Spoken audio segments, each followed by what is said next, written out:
অভিনেত্রী ইন্দ্রাণী হালদার, যিনি একসময় বাংলা বিনোদনের খুবই জনপ্রিয় একজন অভিনেত্রী ছিলেন। সিনেমা হোক বা সিরিয়াল, প্রত্যেকটি মাধ্যমেই দর্শকদের মন জয় করেছিলেন এই অভিনেত্রী। তার অভিনীত শ্রীময়ী ধারাবাহিকটি কিন্তু খুবই জনপ্রিয়তা পেয়েছিল। দর্শকরা এখনও তাকে শ্রীময়ী নামেই কিন্তু চেনে। কিন্তু শ্রীময়ী ধারাবাহিক শেষ হয়ে যাওয়ার পর থেকে অভিনেত্রী ইন্দ্রাণী হালদারকে কিন্তু আর বাংলা ধারাবাহিকে অভিনয় করতে দেখা যায়নি, এমনকি বাংলা সিনেমাতেও অভিনয় করতে দেখা যায়নি।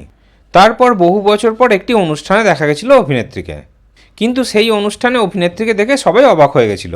অভিনেত্রী অনেক বছর সোশ্যাল মিডিয়া থেকে দূরে ছিলেন। শেষ জীবনে কী করবেন এবার সেই কথাই একটি সাক্ষাৎকারে অভিনেত্রী জানালেন। তিনি জানিয়ে দিলেন যে তার শেষ জীবনটা বৃদ্ধাশ্রমেই কাটবে, কারণ তার তো কোনো সন্তান নেই। তাই শেষ জীবনে তাকে কে দেখবে। তিনি এখানে শুধু নিজের কথাই বলছেন না, তিনি সকল মহিলাদের কথাই ভাবছেন।